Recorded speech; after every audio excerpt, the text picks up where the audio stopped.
Crockett and Pam Bondi are now at the center of a confrontation that has people asking a question no democracy can afford to ignore. What happens when the nation's top law enforcement voice appears to turn its power toward an elected lawmaker? Because this wasn't a heated campaign rally or a late-night social media post. This was a former attorney general speaking on national television, and a sitting member of Congress saying those words crossed a dangerous line. And once you hear what Crockett says happened next, it stops sounding like politics and starts sounding like a warning. Jasmine Crockett didn't come forward looking for attention. Thank the chairman. I now recognize the ranking member of the subcommittee, Jasmine Crockett. Thank you so much, Mr. Chairman. And I first just want to begin with a news alert. Guess what? Joe Biden is not the president anymore. So maybe we can move on. Maybe we can move into the present, because it seems like we are living in the past. And listen, these are not the good old days, you know, like you used to sit around and your grandparents would talk to you about what used to happen.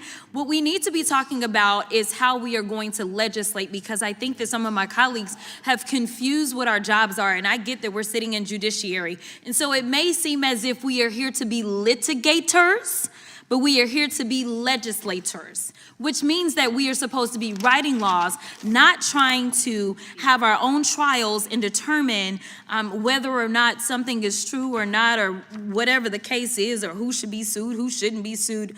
All I know is that a great American hero, a good senator out of New Jersey, said something to the effect yesterday as he was shattering the record for holding the floor, a record that had been held by another racist in this country. As he shattered that, he said something about the fact that this should not be about left versus right. It should be about right versus wrong. And I am going to tell you that I want us to focus on right versus wrong. The reason that we are struggling right now in this country as it relates to people not trusting agencies, honestly, a lot of it is because of elected leaders. Let me tell you, one of the things that the chairman and I actually agree upon, we don't agree on a lot, is that we both know that there has been a sharp incline as it relates to threats upon our lives. Regardless of what side of the aisle you sit on, we both know and agree that as sitting members of Congress, we both are enduring more death threats than anybody should in this country. And I believe that it is because of the divisive rhetoric, and it is because of the selective enforcement of things. And so when we have, and I'm gonna be clear, because I had remarks and I'm going a whole other way. To have the sitting attorney general go on, and I'm gonna call it faux news. I know some of y'all love it, but it's fake to me. To have her go on Fox News and to then decide that she wanted to send a threat to me, it was wrong. Because here it is, she is the highest law enforcement agent in this country, and people are watching and they are consuming this information, and they are believing that simply because I decided that I wanted to exercise my right to free speech, which I am not abridged from doing, that she then wanted to then politicize something that should not be politicized. I don't like Elon Musk. I'm gonna say it 50,000 times. I don't like him. I don't like that he going out there and he firing people.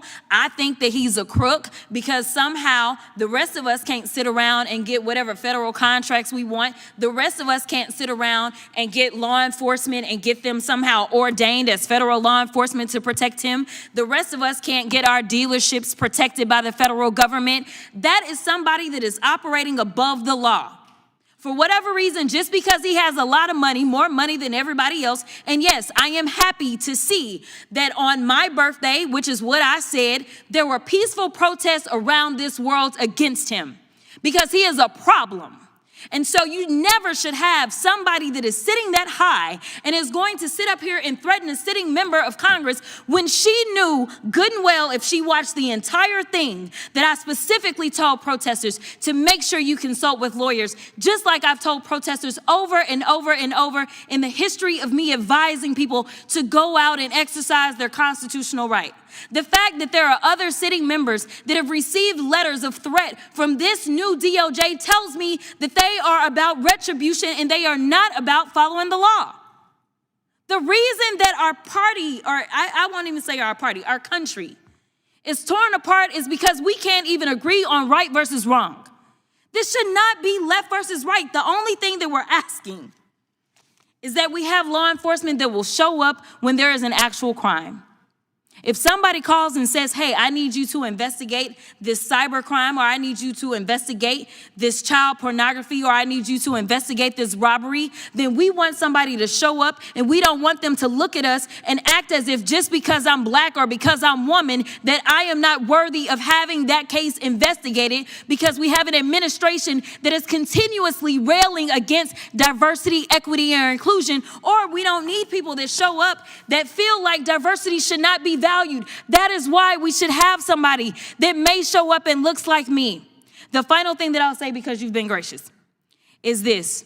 When I first became a public defender, I had no criminal defense experience. And I walked in and I told my boss, Charlie, I said, listen, you should hire me. He said, why? I said, because I'm black. Charlie looked at me like I was crazy.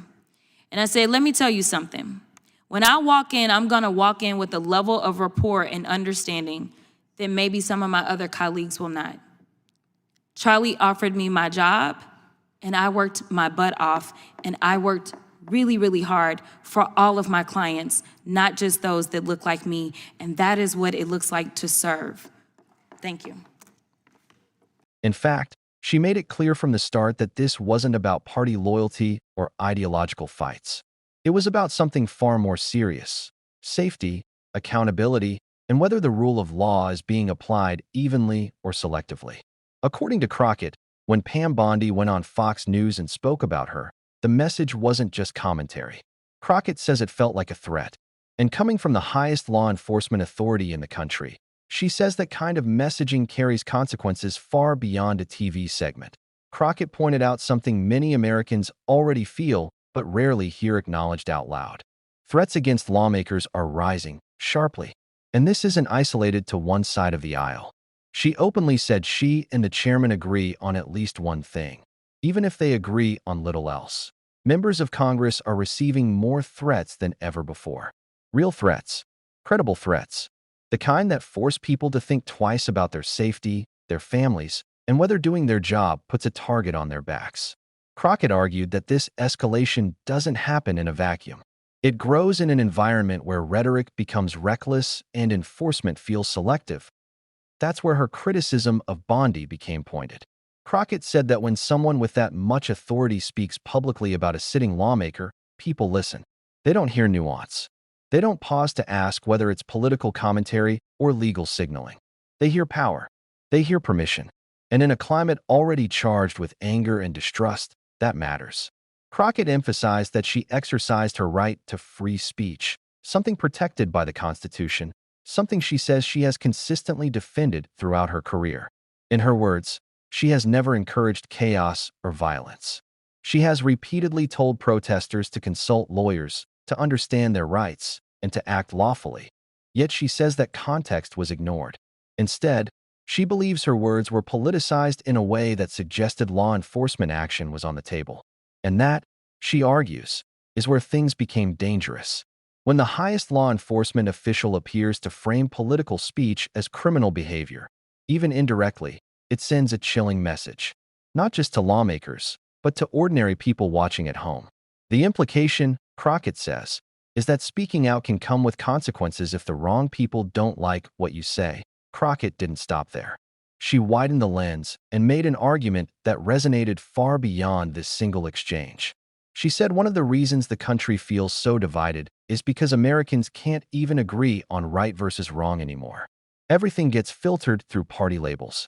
But some things, she argued, shouldn't be partisan at all.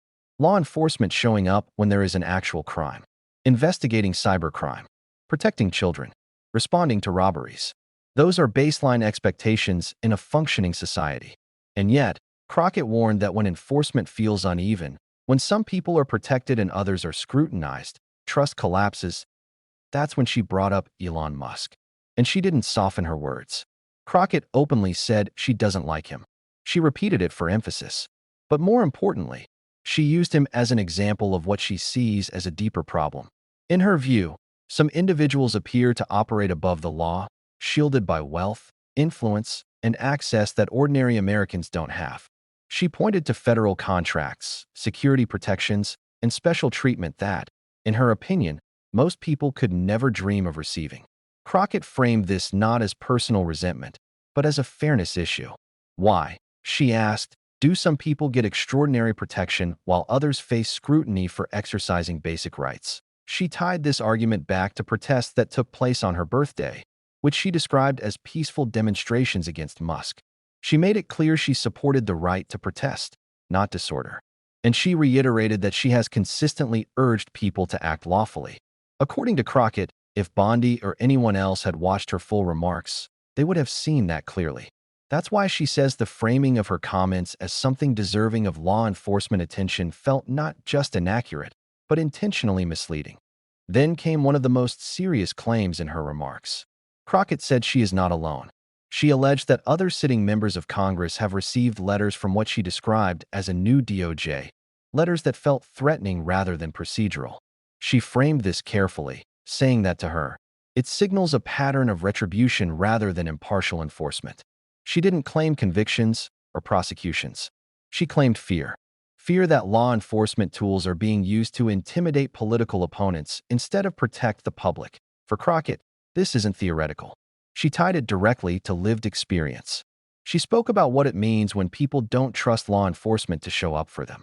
When someone calls for help and wonders whether their case will be taken seriously. When race or gender makes people question whether they will be seen as worthy of protection.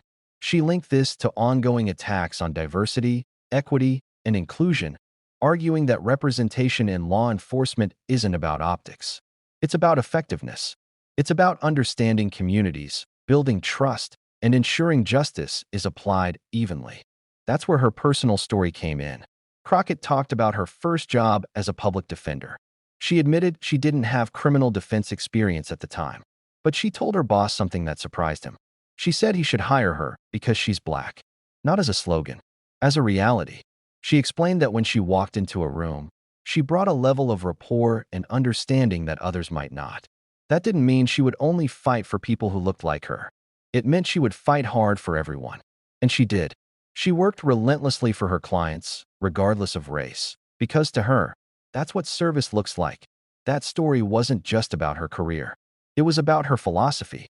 Crockett argued that lived experience matters in public service. That diversity isn't a weakness. It's a strength that makes institutions function better.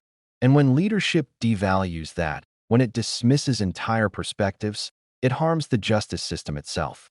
In her view, a government that doesn't reflect the people it serves will always struggle to earn trust. She brought the conversation back to Bondi with a clear message. This is not about personal dislike or media feuds.